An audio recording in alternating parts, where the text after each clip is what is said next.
20h sur la télévision Futur Média. Bonsoir à toutes et à tous. Bienvenue à cette principale édition. Les titres, c'est dans un instant. Les dessous du départ de Karim Wade pour le Qatar au cœur d'une enquête signée Jeune Afrique. Farba Senghor s'exprime sur le sujet. Selon lui, le fils de son mentor n'est jamais intervenu pour négocier sa libération. Quant à Zahra Iyane Thiam, elle balaie d'un revers de main l'implication du chef de l'État dans cette affaire. Farba Senghor et Zahra Iyane Thiam que vous entendrez dans ce journal. Mort d'Ibrahima Baldé dans les locaux de la gendarmerie de Médina Yoro Fula. La Ligue sénégalaise des droits de l'homme, la RADDHO et Amnesty International exige l'ouverture d'une enquête indépendante et ce pour faire la lumière sur les circonstances de sa mort. Des chiffres alarmants, 4,5 milliards de personnes souffrent de diabète dans le monde. Au Sénégal, le taux de prévalence est à 2,1%. La sédentarité est l'un des principaux facteurs de risque. La journée mondiale du diabète est célébrée ce 14 novembre 2016. Aux Parcelles Assainies, le président de l'association de soutien aux diabétiques interpelle l'État pour une meilleure prise en charge des patients. Sport, le Sénégal est-il une éternelle victime des erreurs arbitrales? Une question légitime au regard de l'arbitraire dont notre équipe nationale a souvent été victime. Le match Afrique du Sud-Sénégal, la dernière en date, quelles en sont les causes? Élément de réponse, ce sera dans la page des sports. Et puis, l'invité du 20h, il s'agit de M. Malick Sy, coordonnateur du programme Pays à l'UNUDI, interviewé par Mamadou Ibra Kane. Une interview que vous pourrez suivre comme d'habitude juste après cette édition. Voilà pour les titres, le développement à présent.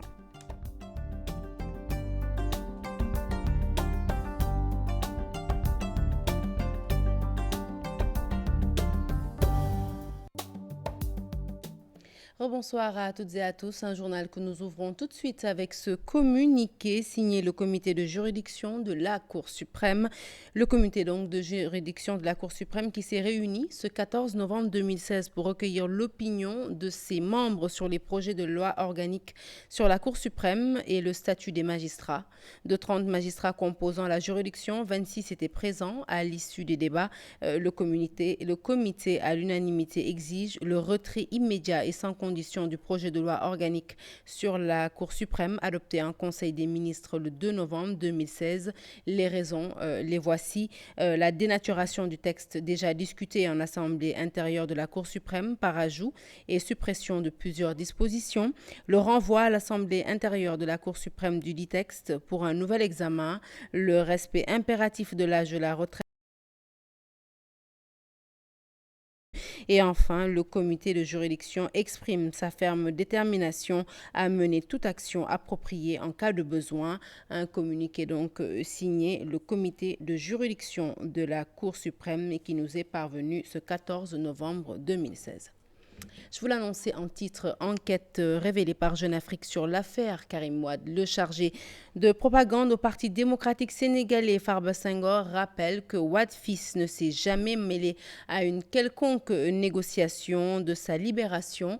Obligé à s'exiler, Farba Senghor affirme que l'ancien ministre sous Wade sera bientôt de retour au bercail. Quant à Zahra Iyane Thiam, ministre conseiller auprès du chef de l'État, elle parle d'une affaire qui est déjà derrière nous et que le seul protocole qu'elle connaisse que Macky Sall a signé, c'est celui de l'émergence avec le peuple sénégalais. Al-Hassan Bamoudou Diop les ont rencontrés. Reportage. Rebondissement sur l'affaire Karim Wade, protocole ou non, l'ancien ministre sous Wade n'est mêlé ni de près ou de loin, rappelle le libéral. Ce qui est ressorti de Jeune Afrique est très clair. Il n'y a eu aucun deal entre Karim Wade et l'État du Sénégal ou avec Macky Sall. Personne n'a rien à lui reprocher. Si le président Macky Sall négocie avec un autre chef d'État pour libérer Karim Wade qui est en prison, qui ne peut pas sortir et qui refuse lui-même de signer, Karim n'a rien à voir dans cette affaire-là. Si certains magazines font des enquêtes qui n'ont pas de valeur juridique, je ne peux pas me prononcer là-dessus. Par contre, ce sur quoi je peux me prononcer, c'est que la justice de notre pays a rendu son verdict. Pour moi, cette affaire de Karim Wade est une affaire close. Le seul protocole aujourd'hui que moi je connais, c'est le protocole d'émergence que M. le Président de la République a signé avec son peuple. Wade fils obligé à s'exiler du pays, des conditions fixées, mais l'homme est libre de tout mouvement, avait rappelé le ministre de la Justice, Maître Sidiki Kaba, le retour de l'ancien ministre, un défi pour le gouvernement du président Sall. prenant le ministre de la Justice ses paroles, Karim va revenir très bientôt et les Sénégalais seront témoins de la suite. Si le gouvernement du Sénégal est sincère dans ce qu'il dit que Karim est libre de venir au Sénégal, il entrera librement et exercera ses libertés et ensuite ses droits politiques au niveau du pays. Et si c'est le contraire, je crois qu'on va se référer aux directives du comité directeur qui dit que nous allons mettre terme à tout exil forcé de Karim Wade. Karim Wade avait des camarades, avait des compagnons. C'est un Sénégalais, comme tous les Sénégalais. S'il ne vient pas au Sénégal, c'est parce qu'il le veut. Les portes ne lui sont pas fermées. Donc vraiment, pour moi, cette histoire-là est close. Maintenant, un autre témoignage que je peux faire, puisqu'on parle de protocole, mais c'est sur la solidité de nos institutions et le respect de ces institutions-là. Le débat relancé, mais de l'avis de la ministre conseillère du chef de l'État, cette histoire est derrière nous.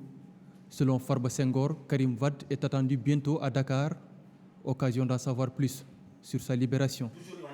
Mort d'Ibrahima Diallo dans les locaux de la gendarmerie de Médina Yoro Fula, la Ligue sénégalaise des droits de l'homme, la RADDHO et Amnesty International section Sénégal exigent l'ouverture d'une enquête indépendante pour faire la lumière sur les circonstances de la mort d'Ibrahima Diallo.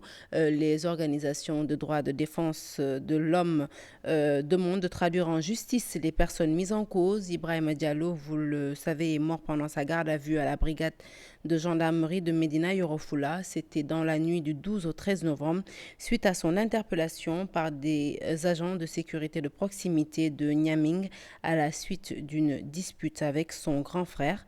Un communiqué signé Hassan Diomandiaye de la Ligue sénégalaise des droits de l'homme, Seydi Gassama d'Amnesty International Sénégal et Aboubakry Mbouch de la RADDHO. Et nous restons avec cette affaire. Alors, vous venez de l'entendre pour la petite histoire. Ibrahima Diallo était accusé de vol de cheval. C'était un jeune d'une trentaine d'années. Il est mort dans les locaux de la gendarmerie de Médina Yoro Fula alors qu'il était en garde à vue. Son corps a été déposé à la morgue de l'hôpital régional de Kolda par les sapeurs-pompiers. Abdoulaye Diallo, notre correspondant à Kolda, nous en dit un peu plus. Un jeune d'une trentaine d'années du nom de Ibrahima Baldé est mort au moment de sa garde à vue dans les locaux de la gendarmerie de Médina Yoro Fula. La victime, qui habite Sare Yoro Egué, un village du département de Médina Yoro Fula, est accusée d'avoir volé un cheval, ce qui a été à l'origine de son arrestation. Des parents de la victime expliquent.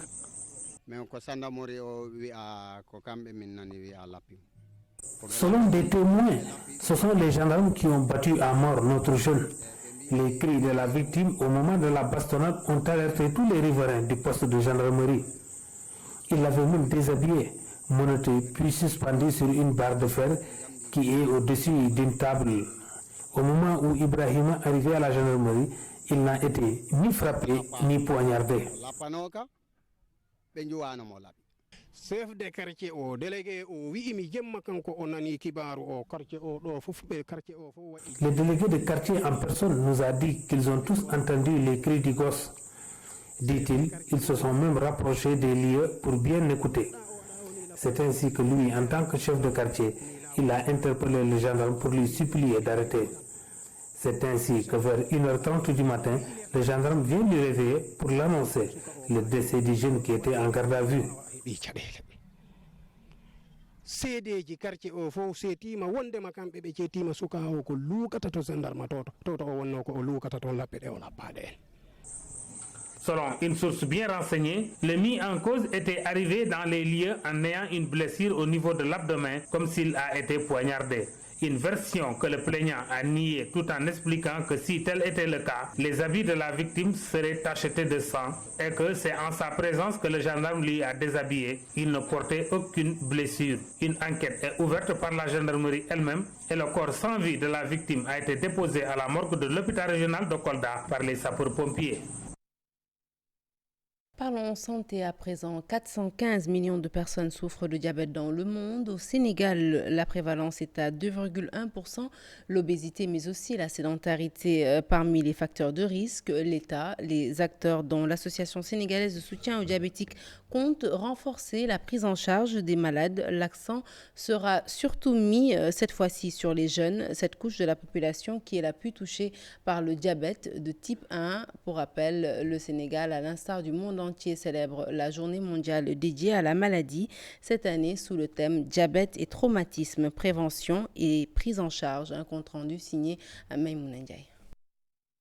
Déficience visuelle, cécité, entre autres, le diabète peut conduire à plusieurs traumatismes. Au Sénégal, plus de 2% de la population est touchée, 25 millions de personnes en Afrique. Le diagnostic, une super priorité pour l'OMS. Beaucoup reste à faire dans la région africaine pour endiguer la vague croissante de maladies non transmissibles, dont le diabète.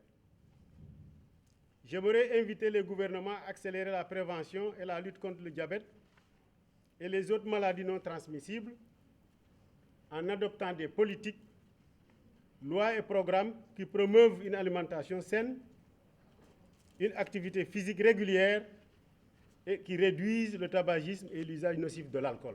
Une maladie jugée coûteuse, mauvaises habitudes alimentaires sont souvent à l'origine de cette pathologie. Le ministère de la Santé veut mieux s'investir. Je puis vous assurer que les efforts du ministère de la Santé et de l'Action sociale dans le domaine de la lutte contre le diabète et d'une manière générale dans la lutte contre les maladies chroniques non transmissibles sont en train d'être renforcés. C'est dans ce cadre qu'un plan stratégique de lutte contre les maladies cardiovasculaires et métaboliques est en train d'être élaboré pour mieux réajuster les stratégies de lutte. Pour l'Association sénégalaise de soutien aux diabétiques, le plaidoyer demeure la réduction des risques liés au diabète chez les jeunes et les enfants, leur combat. Le diabète de type 1 est le diabète justement qui touche de plus en plus, et qui essentiellement les jeunes. Et ce qui fait que finalement, ils sont appelés à prendre des injections 3 à 4 fois par jour. Et ces injections coûtent de l'argent. Et pour ce qui est de la prise en charge, il n'y a pas seulement que le traitement médical, il y a également le traitement alimentaire. Il est important de parler aux parents, il est également important de parler à la société, mais il est important de mener le plaidoyer pour permettre à ce que ces enfants qui vont à l'école puissent y aller avec un corps médical en phase avec la maladie.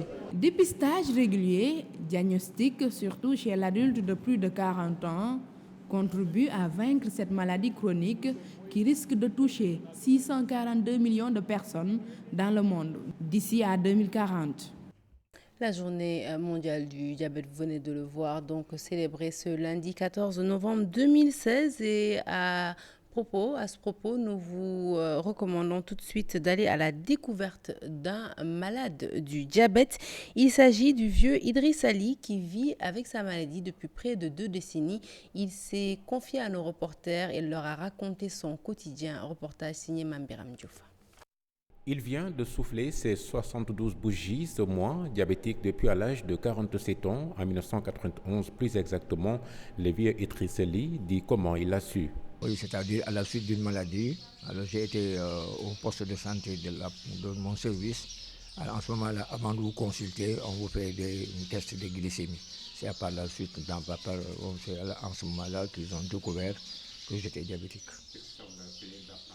N'imaginant en aucun moment pouvoir contracter cette maladie, d'autant plus que ses parents n'étaient pas diabétiques, sa surprise a été grande. Ça a été difficile quand même, hein, parce que moi je pensais que le diabète c'était les personnes obèses et autres là. Donc moi je ne suis pas de corpulence, alors je pensais que ça n'arrive que obèse. Mais quand on m'a annoncé, vraiment, ça a été difficile quand même. C'est comme si les tuiles m'étaient tombées de la tête. Et puis je faisais beaucoup d'espoir aussi à l'époque, j'étais jeune, je faisais beaucoup d'espoir. Papa et ma maman n'étaient pas diabétiques, or ils ont vécu plus de 80 ans, donc ils n'étaient pas diabétiques. Une meilleure prise en charge des diabétiques par l'État, notamment dans le traitement, c'est son combat. Moi, vraiment, Dieu merci, quand j'étais en activité, j'avais adhéré à une mutuelle de santé. Alors donc, vraiment, ça me facilite l'achat des médicaments parce que c'est remboursé à hauteur de 50%. Alors là, ça me soulage. Mais ce n'est pas le cas pour d'autres qui n'ont pas ces moyens, qui sont obligés de prendre des médicaments toute une vie, alors et qui se confrontent à des problèmes de survie, du fait de la cherté de la vie et du fait de certaines difficultés. Il ne manque pas de faire cette invite pour combattre le diabète. Beaucoup de gens, ils traînent le diabète sans le savoir. Et c'est là le risque. Quand vous êtes diabétique, vous connaissez votre maladie, vous vous rapprochez des structures de santé comme Assad et autres, là on vous donne des conseils. Si vous les suivez, vous n'avez pas de problème. C'est comme si vous n'étiez pas diabétique. Vous faites aussi des dépistages périodiques. Ce 14 novembre est célébrée la Journée mondiale contre le diabète, une maladie qui connaît de plus en plus une forte prévalence dans le monde. Parlons conso à présent avec cette pénurie de sucre constatée sur le marché. Des acteurs qui évoluent dans le domaine se posent des questions et pour cause, près de 13 000 tonnes de sucre sont en stock dans des magasins alors que des livraisons se font quotidiennement, plus de 1000 tonnes par jour. Alors question, où est vendu ce sucre? À qui est-il destiné? Le ministère du Commerce est interpellé sur la situation. Fatou Kinedem. Environ 13 000 tonnes de sucre en stock dans ces magasins, des bons de 400 tonnes prêts pour la livraison. Un paradoxe au moment où le sucre se fait rare. Depuis le mois de juin, c'est-à-dire le 16 du mois de juin, il y a 4 navires quand même qui sont importés. Le premier navire, c'est Ellen Bolton, c'est 9 952 tonnes. Le deuxième navire, c'est Esternoop, c'est 25 921 tonnes. Le troisième navire, c'est Nosterdam, c'est 28 869 tonnes. Et le dernier navire, c'est Edenby, c'est 14 935 tonnes. Les livraisons sont également passées du simple au double. En temps normal, c'est 400 à 500 tonnes jour qui suffisent pour satisfaire le marché. Quand on en fait 2 fois plus et qu'on parle de pénurie, on installe une confusion qu'il va falloir peut-être chercher à résoudre. Des investigations s'imposent pour tirer au clair cette situation. Je ne peux pas dire que les commerçants n'ont pas acheté, puisque les 1000 tonnes par jour, c'est bien à des commerçants qu'on les a livrés. Mais où est-ce qu'est parti ce sucre? Nous savons qu'il y a une tension internationale sur le sucre. Les prix du sucre sont devenus tellement élevés que beaucoup de pays qui sont frontaliers du Sénégal et qui ne produisent pas eux-mêmes leur propre sucre sont tentés de venir en chercher au Sénégal. L'on parle d'arsenal juridique pour mieux réorganiser le secteur. Il n'y a pas un arsenal juridique qui empêche un produit de sortir, surtout quand il sort vers un autre pays de la CEDEAO, que ce soit la Guinée-Bissau ou la Gambie. Donc c'est une surveillance, j'allais dire, sans moyens. Concernant le Magal de Touba, les acteurs rassurent, plus de 2000 tonnes ont été livrées en 10 jours. Des mesures sont prises pour un approvisionnement correct en sucre. Et autre pénurie, celle du riz parfumé. Les familles obligées de consommer le riz local n'y trouvent pas toujours leur compte, mais heureusement, ce n'est pas le cas de tout le monde. Certaines mères de famille qui ont l'habitude de consommer depuis longtemps le trouvent consistant et assez facile à digérer. Elles vantent les mérites de la consommation locale dans ce reportage signé Hadiatala. Trouver du riz parfumé depuis quelque temps relève d'un casse-tête. À la place, certaines familles utilisent le riz de la vallée qu'elles jugent coûteux en plus d'être difficile à cuire. Je prépare le riz de la vallée, mais j'avoue que c'est hyper compliqué. Il faut mettre beaucoup d'eau et d'huile. À défaut de cela, vous n'aurez pas une bonne cuisson. 150 la doon jar léegi def nañ ko 350. Vraiment, la qualité est à améliorer. Le riz de la vallée n'arrange pas, surtout nous qui tenons des restaurants. La mort dans l'âme, ces mères de famille se disent contraintes à consommer le riz local à leur grande dame, malgré sa mauvaise qualité. Elles demandent cependant à l'État d'œuvrer à son amélioration. La qualité est à améliorer. Le riz de la vallée ne nous arrange pas, nous qui tenons des restaurants.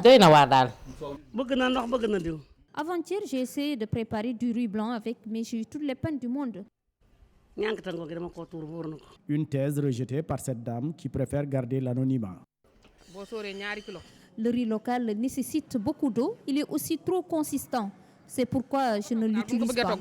Avec la politique de promotion du consommé local, certaines familles qui avaient porté leur choix sur le riz parfumé devront prendre leur mal en patience pour la liberté de choix face à la détermination des autorités publiques de vouloir écouler le stock des producteurs. Allez, direction le monde de l'entreprise à présent. La Semaine mondiale de l'entrepreneuriat ouvre ses portes pour cette édition. Le ministre du Commerce met l'accent sur l'importance de s'investir dans la transformation des produits et ce pour promouvoir l'innovation. Une caravane de sensibilisation fera ainsi le tour du Sénégal pour permettre aux jeunes d'être plus créatifs. D'autres activités annexes sont également prévues. Aïssatou Pay pour les détails. C'est parti pour la Semaine mondiale de l'entrepreneuriat. Les mots-clés de cette édition, promouvoir, innover, en accompagnant une culture de l'entrepreneuriat. Nous avons davantage à entreprendre dans la transformation de nos produits et services. Vous savez, la plupart des pays africains exportent les matières premières, les matières de base. Or, c'est dans la transformation, dans la création de valeur qu'on arrive justement à créer davantage de richesses, qu'on arrive à créer davantage de l'emploi. Quand vous avez aujourd'hui du coton, au lieu d'exporter le coton à l'état brut, il est préférable de créer des t-shirts, de fabriquer des t-shirts, fabriquer du fil, etc. Donc nous poussons fortement justement à ce que les initiatives soient orientées vers la transformation. Plusieurs activités sont organisées en vue d'aider les jeunes entrepreneurs.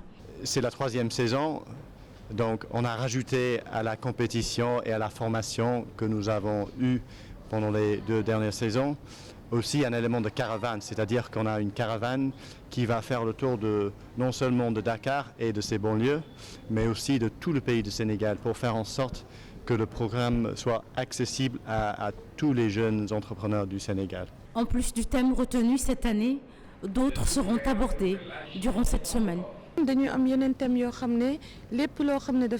y aura d'autres thèmes importants liés à l'entrepreneuriat. Cette année, les assureurs vont jouer leur partition quant à la gestion des risques. Il y aura aussi des formations intitulées compétences de vie pour permettre aux entrepreneurs d'être polyvalents.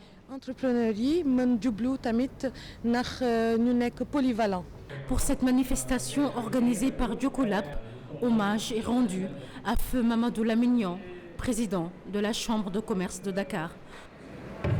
La municipalité de Rufisque n'a pas le droit de céder le marché central à un privé. Tel est le sentiment de l'ancien maire de la vieille ville, Badara Mama Yassine. L'ancien édile de Rufisque dit avoir saisi qui de droit avant de s'en prendre à la gestion de son successeur. Je vous propose de l'écouter. Il s'exprimait en marge d'une assemblée où Ousseynou Thiam et Biradiane y ont assisté. Je ne dirais pas la vente, mais la dévolution du marché à un privé. Ce pays est réglementé. On ne peut pas aliéner un bien de l'État sans son concours. Non seulement c'est l'État qui est garant, mais c'est l'État qui est propriétaire. Une délibération municipale ne peut pas prendre en compte un bien de l'État sans son accord. Mais cela ne passera pas parce que ne cadrant pas avec les textes. Vous avez vu dans le compte administratif qu'on a mis 175 millions de subventions aux ASC. Quel est l'ASC qui a reçu une subvention ici à Rufisque? Pour vous dire, c'est que si par extraordinaire, le préfet approuvait par exemple l'aliénation du marché, nous saisirons les instances judiciaires compétentes pour nous départager. Et autre courroux, c'est celui du secrétaire général de l'Union des routiers du Sénégal, Gora Khouma, très remonté contre les autorités sénégalaises en charge du transport. Au cours d'une visite à Rosso, il a dénoncé avec la dernière énergie l'intervention des forces de police et de gendarmerie qui interpellent tout azimut des transporteurs accusés de surcharge. Selon Gora Khouma, il existe des mécanismes bien établis permettant à Sénégal Pesage de faire ce travail. Le syndicaliste a invité l'État à mettre fin à ces tracasseries, sans quoi, dit-il, les transporteurs vont paralyser le système dans les jours à venir. Je vous propose de l'écouter au micro de Ousseynou Diop. Parce qu'on a des problèmes au niveau du pédage. Puisque l'IMOA a instauré une loi, comme quoi maintenant, il y a des machines qui sont habilitées à détecter le poids, normal ou anormal. Un matériel qui détecte le gabarit, normal ou anormal. On ne peut pas comprendre que l'Afrique Pesage possède des machines pour le poids, possède des machines pour la gabarit, on paye ou on ne paye pas. Nous sommes appelés à la gendarmerie ou à la police de payer encore une nouvelle contravention. Ça, nous disons non. L'essentiel, que l'UMOA nous laisse avec la police et la gendarmerie continuer leurs anciennes méthodes de travail, ou bien que ces derniers aussi laissent le poids, laissent la gaberie avec l'Afrique Potage. Mais on ne peut pas payer 100 000 francs, 200 000 francs sur charge de poids et venir voir un policier ou un gendarme qui lui dit qu'il faut payer 6 000 francs puisque vous êtes en infraction de poids. Non, 200 000 ou 500 000, on ne peut pas le payer pour revenir aussi pour payer 6 000 francs. La gaberie, c'est 100 000 francs maintenant. Quand tu dépasses les 4 550, tu payes 100 000 francs. Je ne peux pas comprendre payer 100 000 francs au niveau de l'IMOA et venir être attrapé par la police ou la gendarmerie, comme vous dites de payer 3 000 francs ou 6 000 francs. Non, ça c'est de l'arbitraire. Meouane, c'est dans le département de Tivaouane. Sur place, les populations étaient dans la rue. Elles ont marché 5 km pour exiger le bitumage de la route qui relie la ville religieuse de Pire à Tivaouane, à Meouane plutôt. Selon elles, c'est une vieille doléance qui date de plus de 10 ans et Meouane a un potentiel économique énorme. Reportage Charanta Diop et Seylatir. Elles ont arboré des foulards rouges et habillées en rouge pour manifester leur colère. Les populations de Meouane réclament le bitumage de la route qui relie leur localité à Pire. Monsieur le Président de la République, Son Excellence, chère population de Meouane et villages environs. Meouane, une commune de 92 villages avec près de 52 000 habitants. Meouane hérite d'une piste latérite vieille de 62 ans. Cette piste rouge latéritique plonge Meouane et sa localité dans le désarroi, le calvaire et la misère totale. Meouane, arrondissement Test et communauté rurale depuis la réforme de 1972 ne détient aucune piste praticable. Trop, c'est trop, disent ces populations qui courent derrière cette doléance depuis une décennie. À ce titre, elles interpellent le chef de l'État pour que cette préoccupation soit inscrite dans le PUDC. Nous vous interpellons encore une fois, Monsieur le Président, de prendre une décision concernant le bitumage de l'axe Pire-Meouane sans délai avant les élections. La population éprouve d'énormes difficultés pour l'évacuation des malades en urgence, dont beaucoup de femmes perdent leur âme à cause d'une piste impraticable. Elles étaient des milliers de personnes venues des différents villages de Meouane à se mobiliser pour se faire entendre et attendre la réaction du ministère des Infrastructures routières.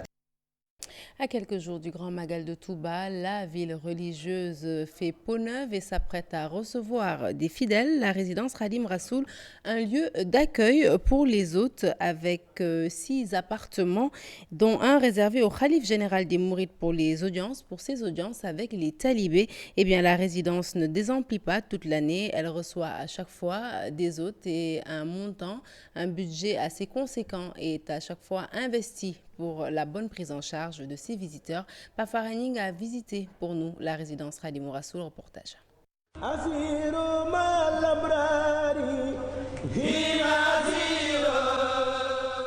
Résidence Khadim Rassoul en face de la grande mosquée de Touba, avec son architecture unique.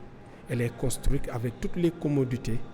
La résidence est réservée pour les hôtes de marque du Khalife général des Mourides et toute la famille maraboutique. moo ñetteelu xalifaam bi mu toog gis ne jaadu na Serigne Touba am ay kër yu bari ci dëkk bi ngir dalal gan. Le troisième khalife de Serigne Touba a eu cette idée de construire la résidence Khadim Rassoul pour les visiteurs. C'est vers les années 80 que Serigne Abdou Lahad Mbacké a décidé de cela. loolu nag ci année 80 yi la ko Serigne Abdou Lahad xalaat. Parce que même l'accueil des hôtes, ce n'est pas seulement la période du Grand Magal. Même les autres événements religieux, on accueille des visiteurs. Durant toute l'année, la maison de Serigne Touba ne désemplit pas une manne financière pour bien accueillir les invités. Toute l'année, nous sommes prêts à accueillir les visiteurs. Pour l'argent, tous les mourides apportent leur contribution. L'idée du Magal, c'est de rendre grâce à Dieu en égorgeant des poulets ou même un chameau. Dès lors, tous les mourides ont compris cet appel. Tout juste à l'entrée de la résidence, un appartement luxueux réservé pour la Khalife des Mourides, ce bâtiment Darou Salam réfectionné, abrite les audiences du Saint-Homme avec les talibés. defar fi sant fa Darou Salam ab bâtiment muy résidence bi nga xam ne La communauté de Darussalam a construit un bâtiment pour le Khalif général des Mourides pour accueillir tous les talibés qui viennent ici. Darussalam avec un garage en moquette, une grande salle, un salon, à côté au milieu de la résidence, une grande case moderne entourée par des salles et 6 appartements, s'y ajoute un personnel dévoué pour servir les nombreux hôtes.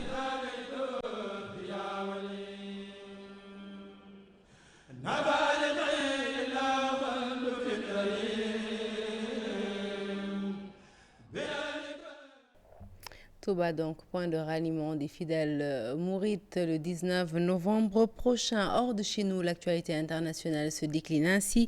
D'abord l'Inde, le Maroc, la Guinée-Bissau, où le président Vass annonce la dissolution du gouvernement pour résoudre une énième crise politique qui secoue actuellement son pays. Le récit de toute cette actualité est signé Daniel Diouf. José Mario Vaz, le président bissau-guinéen, va dissoudre le gouvernement en place pour un nouvel attelage destiné à mettre un terme à la crise politico-institutionnelle qui perdure depuis près d'un an dans le pays. Cette décision du chef de l'État devrait certainement marquer un pas décisif dans la résolution de la crise, née de l'éjection en août 2015 du Premier ministre Domingos Simoes Pereira. Le parti au pouvoir, le PAIGC, qui se réserve le droit, selon la Constitution, de nommer ou de démettre les chefs de gouvernement, a décidé de boycotter des institutions déjà censées apaiser les tensions dans le pays, n'a au contraire fait qu'attiser la colère des membres du PAIGC. Plus de justice climatique, c'est ce que réclament des organisations de défense de l'environnement et de la société civile au Maroc. Plusieurs milliers de personnes, membres d'associations marocaines et étrangères, ont réclamé dimanche au cours d'une marche à Marrakech plus de justice climatique aux États réunis pour cette 22e conférence climat de l'ONU. Plus de 190 pays sont réunis du 7 au 18 novembre à Marrakech pour discuter de la mise en œuvre de l'accord scellé l'an dernier à Paris, un accord qui engage l'ensemble de la communauté internationale dans la lutte contre les dérèglements climatiques. En Inde, l'annonce subite du gouvernement de mettre fin à la validité des billets de 1 500 roupies a créé des files d'attente immenses devant toutes les banques et les distributeurs du pays, avec quelques scènes de violence par endroits. Cette annonce surprise a pris de court les Indiens. Des milliers de personnes ont voulu échanger leurs billets de 1 500 roupies, soit 4 500 CFA et 9 000 CFA. Le but de cette décision est de combattre l'évasion fiscale et la circulation d'argent noir, c'est-à-dire de l'argent perçu sans avoir été déclaré. Mercredi et jeudi, les banques et les distributeurs ont été fermés et dès vendredi matin, des milliers d'Indiens se pressaient pour retirer de l'argent. Ils ont jusqu'au 30 décembre prochain pour échanger tous leurs billets de 500 et 100 roupies.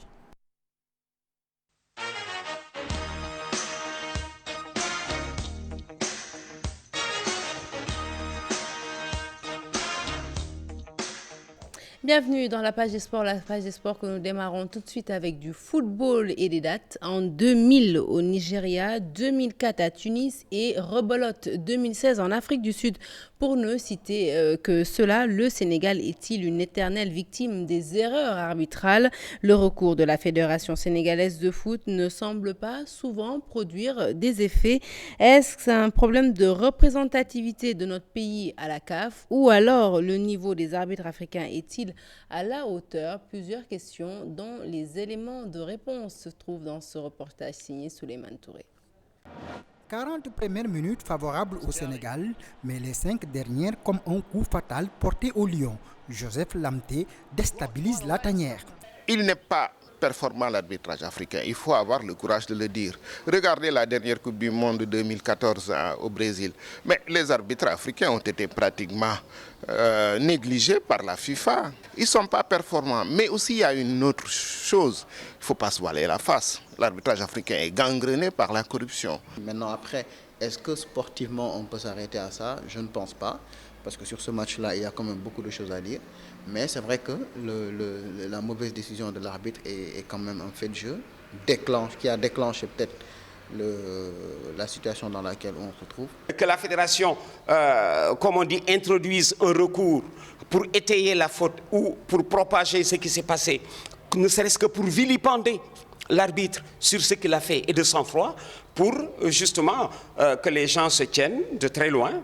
Si le Sénégal le fait, d'autres qui auront à traiter le Sénégal feront attention. Lamté, un coutumier des faits, plusieurs fois sanctionné par la Confédération africaine de football pour ses mauvaises prestations. Tant que le Sénégal n'est pas bien représenté au niveau de ces instances, il y aura toujours un problème. Il faut se rappeler que quand nous avions quelqu'un, paix à son âme, Mawad Wade, au sein de la CAF, on nous a beaucoup respectés. Ça aussi, c'est important. Si vous n'êtes pas suffisamment représenté au niveau de ces instances, ça pose problème. Pour avoir de bons résultats, il faut être bien représenté au niveau de la CAF. Alors que ce n'est absolument pas ça. Il faut avoir de très bons joueurs, il faut avoir un football cohérent, il faut avoir un très bon entraîneur et il faut se donner à fond sur un match de football. C'est comme ça qu'on gagne les matchs. S'il rencontre quelqu'un du corps qui l'a précédé dans le corps et qui est responsable, à l'image de Badara Mamaya Sen, il entre dans le rang. Et aujourd'hui, le digne héritier de Pape Salangom, c'est Badara Mamaya Sen qui est à mettre dans toutes les délégations.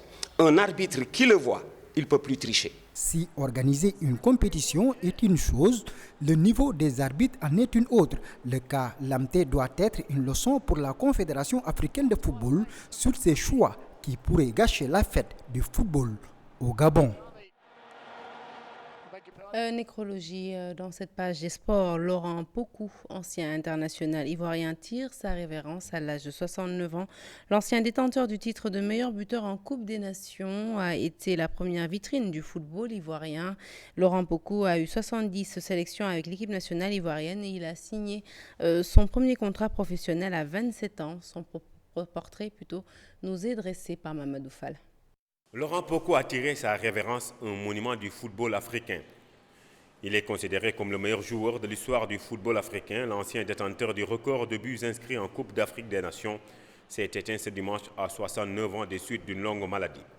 Le chroniqueur et sportif Abdoulaye Diaw estime qu'il était un joueur exceptionnel. Pokou, les années 60-70, qui a marqué son époque, c'était le joyau Laurent Pokou. Houphouët-Boigny l'aimait bien. Il l'aimait tellement bien qu'il le faisait venir à son bureau de temps en temps pour parler football. Meilleur buteur en 68 et en 70. Et voilà d'ailleurs comment il a été baptisé l'homme de la CAN éthiopienne à Asmara. Né à Treichville, Laurent Pokou fait partie des joueurs qui ont fait rayonner l'Afrique. Laurent Pokou, qui a donné la première image internationale du côté de la Côte d'Ivoire, avec surtout la CAN 1968, il a été meilleur buteur, 6 buts en 4 matchs. En 70, il a été meilleur buteur, 8 buts en 4 matchs. Son record qui remontait à 14 buts a été battu il n'y a pas longtemps par Eto'o. Pour Abdoulaye Diaw, Laurent Pokou est sorti par la grande porte, c'est-à-dire celle des honneurs. L'hommage lui sera rendu en Côte d'Ivoire à l'occasion de ce match qui aura lieu à Lens entre l'équipe de France et celle de Côte d'Ivoire. C'est à croire qu'il a choisi ce moment-là pour partir. Pas mal d'attaquants le font ici. Considéré comme première vitrine du football ivoirien, il a eu son premier contrat professionnel en 1974 à l'âge de 27 ans. Il a su marquer le championnat français avant d'entamer une longue carrière d'entraîneur et de sélectionneur. Sa philosophie, le football est avant tout un plaisir. Qui vous impressionne le plus? On va encore dire. Une phrase à méditer. Je vous laisse méditer. Excellente soirée sur la TFM. Prochain rendez-vous de l'information, le tout en images à 0h. L'info qui continue sur votre site www.igfm.sn. Et tout de suite, je passe le témoin avec beaucoup de plaisir à Chérif qui vient de me rejoindre sur le plateau. Bonsoir Chérif. Bonsoir Sarah, plaisir partagé. Dans un instant donc, l'invité du 20h avec mon de la CAN qui sera avec M. Malexi, coordonnateur de l'organisation tunisienne dans un instant.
Mesdames, Messieurs, bonsoir et merci beaucoup à Sarah Cissé pour le journal de 20h qu'elle vient de nous présenter. Bonsoir à vous. Place maintenant à l'invité du 20h.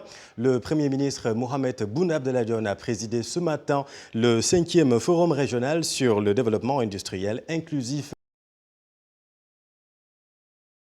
de l'industrie dans notre politique de développement économique et social. Selon Mohamed Boun Abdallah Dionne, un forum co-organisé avec l'organisation onusienne Onudi. Mamoudou Birakan, bonsoir. Vous êtes avec son coordonnateur.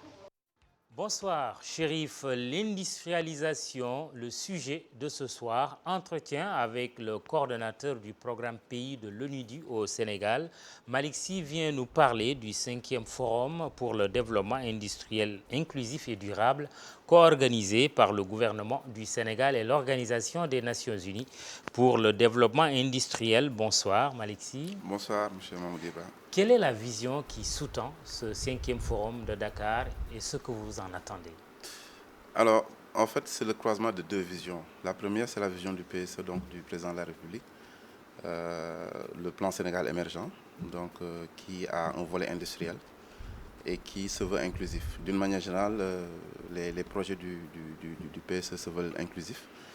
Et également, ce nouveau concept que l'ONUDI a lancé donc, lors de sa conférence générale à Lima, au Pérou, où donc, ils veulent également développer le nouveau concept d'un développement inclusif et durable. Donc dans les deux visions, vous avez le mot inclusif donc, qui revient, qui est très fort, parce que justement, l'industrialisation, généralement, c'est fait sans cette dimension inclusive où on ne prend pas en compte beaucoup de choses, beaucoup de facteurs. Cette fois-ci, on veut prendre en compte beaucoup de choses.